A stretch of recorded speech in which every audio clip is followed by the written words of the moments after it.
বিদেশ থেকে ভিক্ষা করে আমাকে আনতে হয়, আর এই চোরের দল আমার দুঃখী মানুষের সর্বনাশ করে বা লুটতরাজ করে খায়।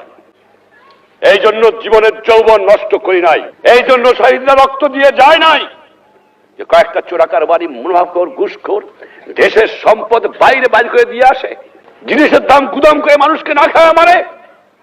উৎখাত করতে হবে বাংলার বুকের থেকে এদের। টাকা নাই, পয়সা নাই, চাল নাই, ডাল নাই, রাস্তা নাই, রেলওয়ে ভেঙে দিয়ে গেছে। আপনারা ভালো করে কাজ করেন, ঘুষ খাওয়াটা বন্ধ করেন, দুর্নীতি বন্ধ করেন। দেশে অন্ধ অন্ধ দুর্নীতি ভরে গেছে। আমি আশ্চর্য হয়ে যাই, যাও ভিক্ষা করে আনি, তাও চাটার গুষ্টি চাইতে খেয়ে ফেলায় দেয়, আমার গরিব পায় না। এত চোরের চোর, চোর কোথেকে যে পয়দা হয়েছে আমি জানি না। পাকিস্তানের সব নিয়ে গেছে, কিন্তু এই চোরটুক ফিরে গেছে আমার কাছে। এই চোর নিয়ে গেলে আমি বাঁচতাম, কিন্তু দালাল গেছে, কিন্তু চোর গেলে বাঁচা যাবে।